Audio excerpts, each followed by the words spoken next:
Welcome into Titan Game Day morning, live from Kansas City, Missouri. Hope everybody is having a great day thus far.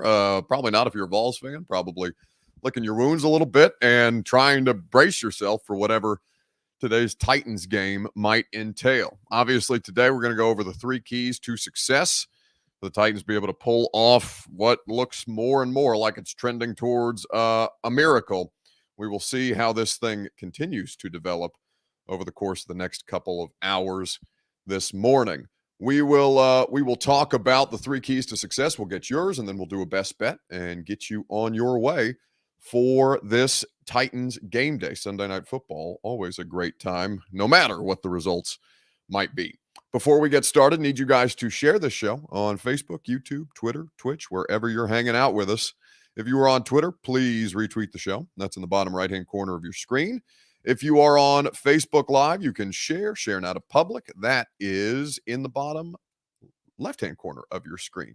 Stephen King says no robe. Let me admit to this. There is, in fact, a robe in my hotel room in downtown Kansas City. Now, I'm still kind of in my PJs, so I didn't necessarily feel the need to put on the robe in addition to the PJs, but I will say to you that I have been a little busy scrambling around trying to figure out what the situation for your quarterback is this morning, and so I had forgotten to grab the robe out of the closet before we sat down to do this. Nate John says, Buck rocking that morning hair. I mean, it's a little out of place, but honestly, my hair doesn't move much. Like, I don't use product even.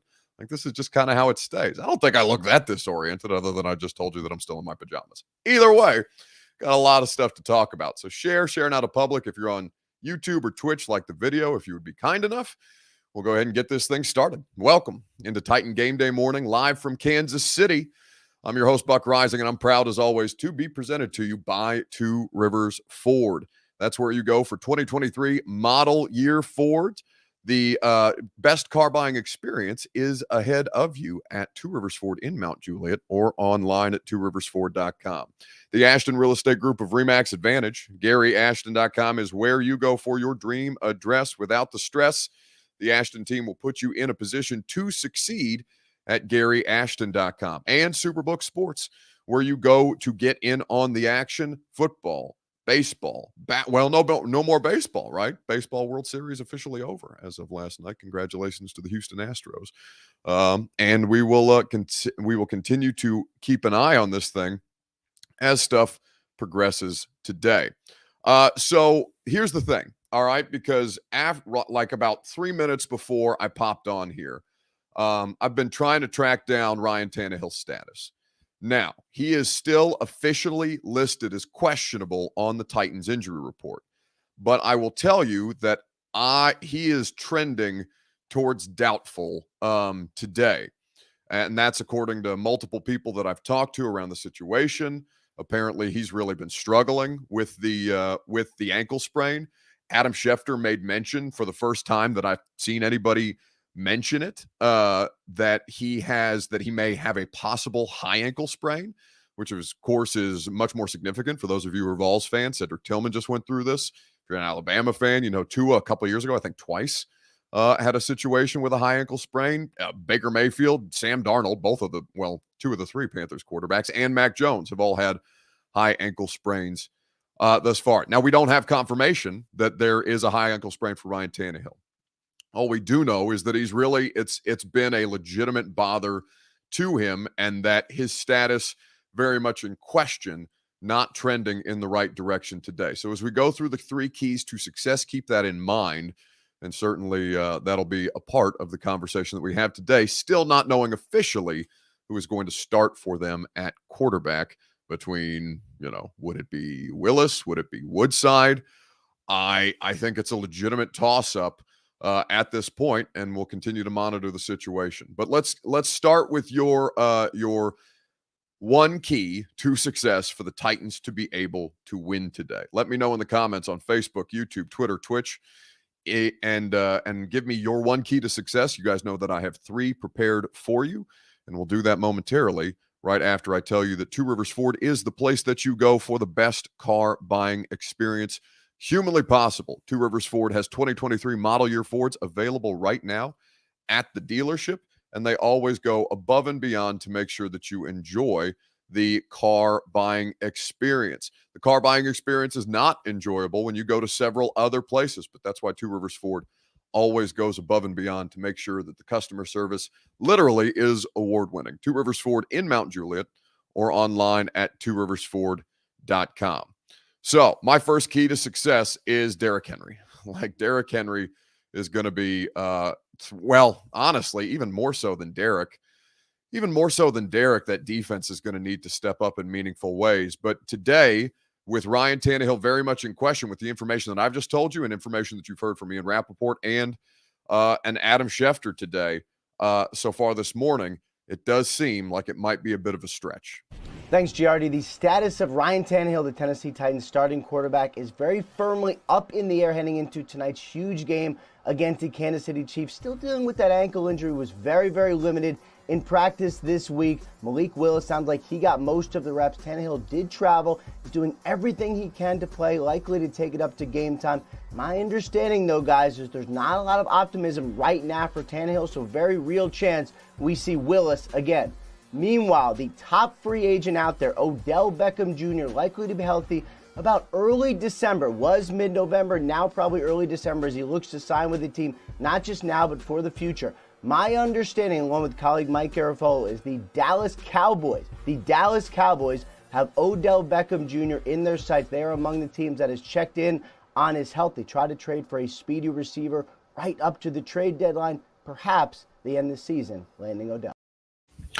So that's Ian Rappaport, a little bit on Odell Beckham Jr. as well. But what Rappaport is saying is I think what everybody has been hearing thus far this morning as everybody tries to, be first on the ones to break the news, whether Ryan Tannehill will or will not play today. Apparently everybody has hit the same third rail because Schefter's been super speculative around it.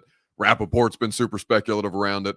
And the best that I can get is that he's really, really struggling, particularly when he drops back to like plant, because it's his right ankle. When he drops back to plant, it's giving him considerable problems, which of course needs to be able to set his foot, step up in the pocket, deliver the throw, right? So it's not just about the mobility of Ryan Tannehill. It's that he's really struggling to be just able to execute a simple drop back. Now, if it is indeed a high ankle sprain, we don't have any kind of confirmation on that right now, but you know that high ankle sprains are problematic. Some require surgery in the case of Cedric Tillman or Tua.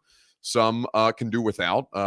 Baker Mayfield and Mac Jones, I don't think either of them went on IR. The only one to go on IR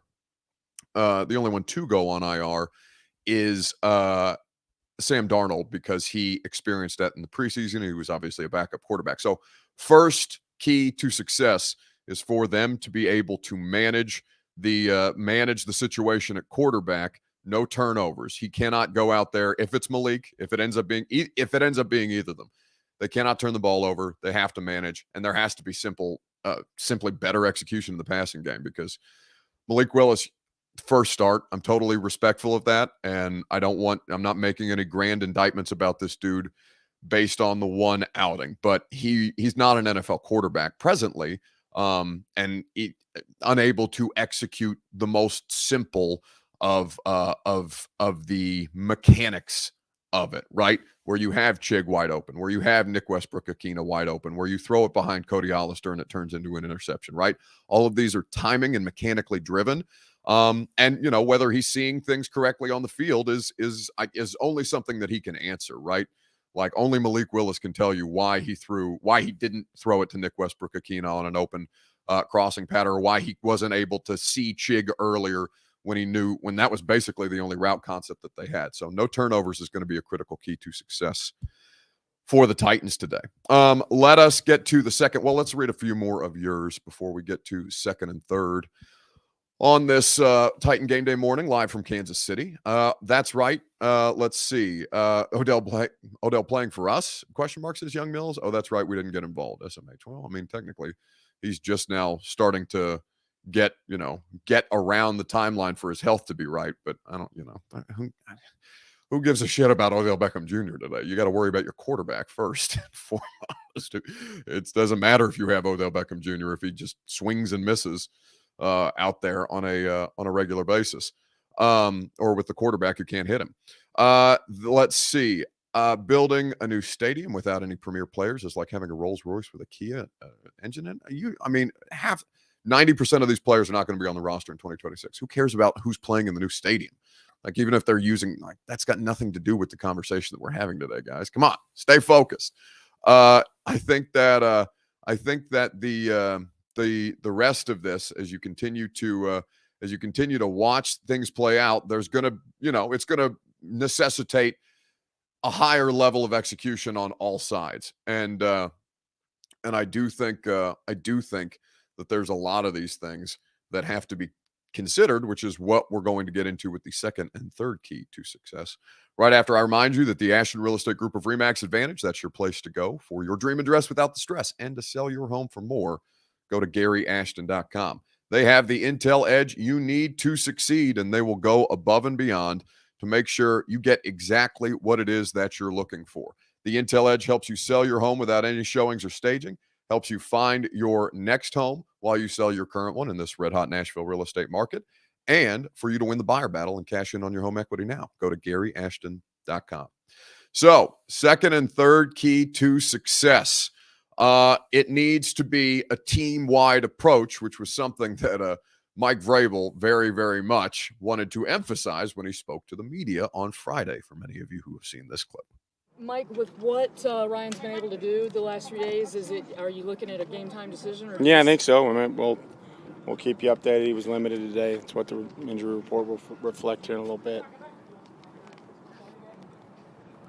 In going through that and, the whole process, 7 extra hours that you normally wouldn't have before kickoff have any bearing at all, or does that decision have to be made before that? It doesn't have to be made before that. No, the more time that you have to treat and recover and make decisions, the better.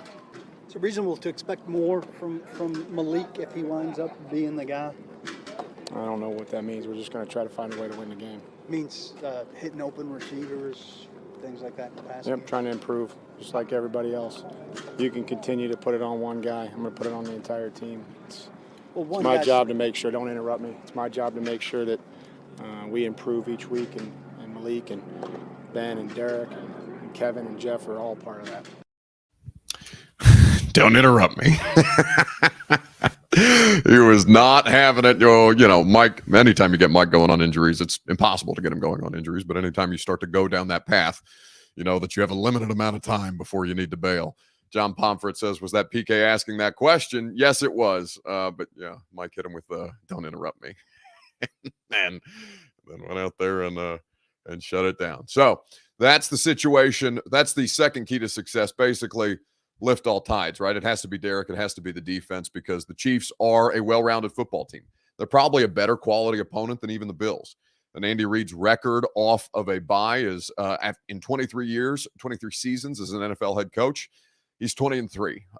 Coming out of when his team has a bye week, the next week he is able to far more often than not, get the job done. So you're going to need all hands on deck for this in particular, and because I think the defense can legitimately give Patrick Mahomes a game, but it's probably first to 24 in this game. With the Chiefs, you probably have to make it first to 27. And I think that as you look at this, that has to be something that's kept in mind. We'll do a best bet and then wrap our portion of the Titan Game Day morning show up here live from Kansas City. It is, of course, presented by Superbook Sports. That's where you go for the opportunity to get in on all the action in the Superbook Sports app. It's clean, it's easy to use, they make it fast, simple, and most importantly, fun for you to enjoy. Superbook Sports is where you go. They'll match your first bet up to $1,000, win or lose, in the Superbook Sports app. Terms and conditions, go to superbook.com. Gambling problem, call the Tennessee Red Line, 1-800-889-9789. So, as I look at the line for Titans and Chiefs on the best bet side of things. So look at the line for Titans and Chiefs. It has moved from 12.5, earlier this morning, to now 13.5 in the Superbook Sports app. without knowing the status of the quarterback, that's obviously explaining the line without definitively knowing the status of the quarterback, even as I think everybody is looking at this kind of like, okay, it's more likely than not that Ryan Tannehill doesn't play today. Now, Mike Vrabel, there's a reason that they're being super incognito with it. There's a reason that they've made it impossible for people like Adam Schefter and Ian Rappaport, or even, lowlifes like me sniffing around trying to find stuff out. They've made it really, really hard to kind of flesh it out at all, other than to look around at the situation, to talk to as many people as possible and be like, hey, if he goes, it's going to be really, really tough sledding for him. Man, 13.5 is such a big number.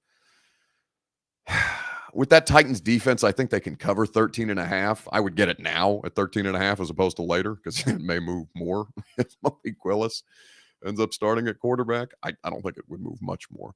But I do think that situation is tough to see, because certainly when we talked to Greg Cosell about this Chiefs defense, there's a lot of players beyond like the names that and Chris Jones, who are playing really high level football right now. They'll need some semblance of a passing game this week in Kansas City, and they will not be able to run the football the way that they did on the Texans against this Chiefs defense, who's playing at a really high level, Greg. And we've talked about Steve Spagnuolo on this podcast plenty of times. Everybody in the league knows what he wants to do, but this unit seems to be really, really helping Kansas City further the margin of victory that they're able to put on some of these teams, because it's a really stout group so far this season. Well, and they've got some really good players. See, the thing is, we all know about Chris Jones, but when they're in their base defense, there's a player who plays at the other tackle position named Derek Noddy, who's a really, really good run defender.